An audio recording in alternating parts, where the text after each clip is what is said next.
नमस्कार, आप देख रहे हैं CWB हिंदी न्यूज के साथ हरियाणा की अब तक की सभी बड़ी मुख्य खबरें।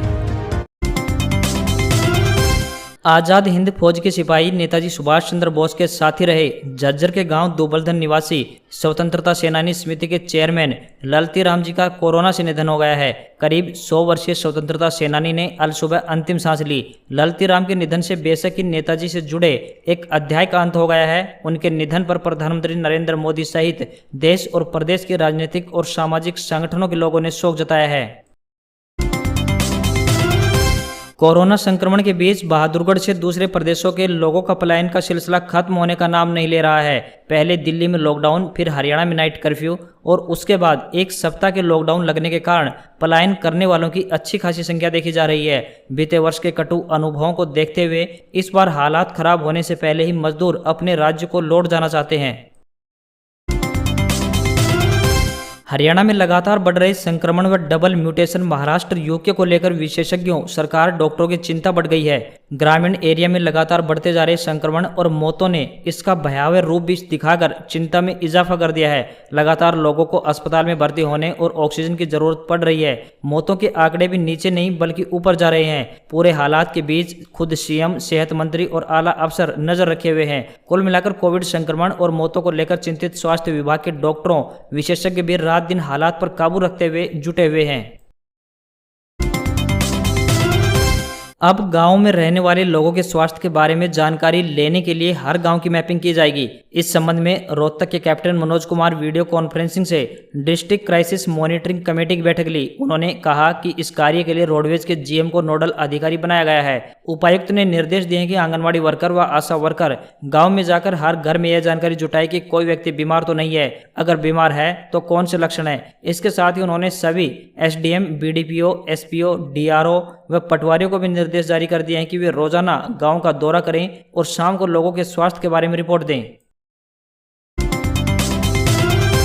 कुछ दिन पहले ही शहर से सटे दिल्ली रोड स्थित गांव फिदेड़ी में बनाई गई कोविड स्पेशल जेल से बीती रात कोरोना पॉजिटिव 13 बंदी बैरक की ग्रिल काटकर फरार हो गए। सुबह बंदियों की गिनती होने पर जेल प्रशासन को पता चला। उसके बाद हड़कंप मच गया। आनन फानन में तलाश की गई सूचना के बाद SP अभिषेक जोरवाल खुद जेल में पहुंचे। साथ ही फरार हुए अपराधियों की धरपकड़ के लिए रेवाड़ी CIA, धारूहेड़ा CIA के अलावा 4 टीमें गठित की गई हैं। फिलहाल फरार हुए बंदियों का पता नहीं चल पाया है। इस बार गेहूं के साथ राशन डिपो पर मिलेगा बाजरा। आमतौर पर राशन डिपो में बाजरा नवंबर माह में दिया जाता है। इस बार लोगों की इम्यूनिटी पावर बढ़ाने के लिए राशन डिपो में मिलने वाले गेहूं के साथ बाजरा भी दिया जाएगा। इम्यूनिटी पावर बढ़ाने में बाजरा अहम होता है। मई माह में राशन डिपो में गुलाबी कार्ड धारक को 25 किलो गेहूं, 10 किलो बाजरा, पीला कार्ड धारक को 3 किलो गेहूं, 2 किलो बाजरा प्रति व्यक्ति, OBH यानी खाद्य सुरक्षा कार्ड धारक को 3 किलो गेहूं, 2 किलो बाजरा प्रति सदस्य दिया जाएगा।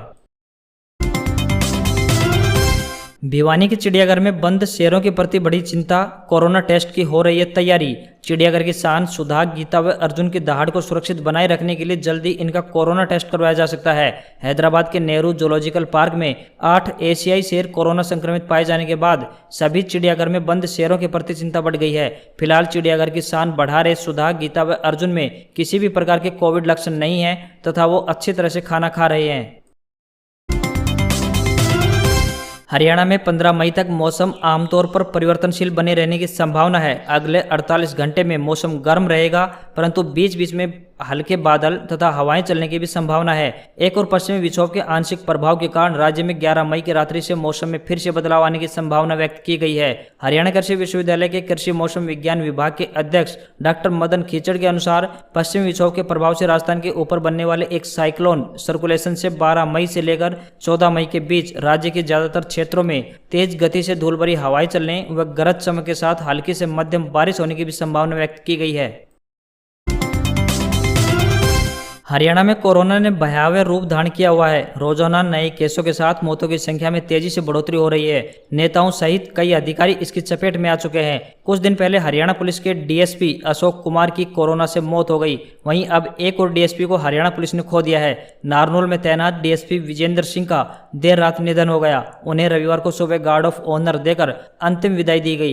इस दौरान पुलिस अधिकारी भी मौजूद रहे। जानकारी के मुताबिक मूल रूप से सोनीपत जिले के हथवाला गाँव के रहने वाले DSP विजेंद्र सिंह काफी समय से अपने परिवार के साथ रोहतक के सेक्टर 3 में रह रहे थे।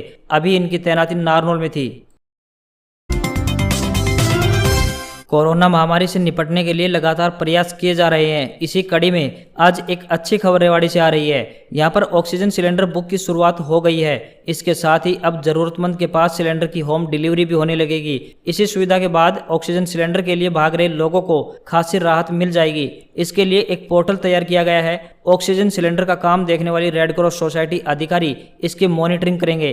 बैंक में फिलहाल 70 सिलेंडर रहेंगे। एप्लीकेशन अप्रूवल होने पर एनजीओ कर्मी भरा सिलेंडर बैंक से लेकर जाएंगे और उसकी डिलीवरी कर मरीज के यहां से खाली सिलेंडर ले जाएंगे। हरियाणा में सूचना का अधिकार यानी राइट टू इन्फॉर्मेशन यानी आरटीआई कानून के तहत अगर आपको कोई भी जानकारी चाहिए तो अर्जी के साथ में पहचान का सबूत यानी आईडी प्रूफ भी देना होगा। इसके लिए हरियाणा सरकार ने आरटीआई नियमों में संशोधन किया है। मुख्य सचिव के अधीन कार्यरत प्रशासनिक सुधार विभाग द्वारा जारी अधिसूचना के मुताबिक आरटीआई के तहत सूचना लेने के लिए आवेदन में आवेदक के पते के साथ आईडी प्रूफ के मूल रूप Aadhaar card, passport, voter card, PAN card, परिवार पहचान पत्र यानी पीपीपी आईडी या सरकारी अथॉरिटी द्वारा जारी पहचान पत्र में से कोई एक जरूर होना चाहिए।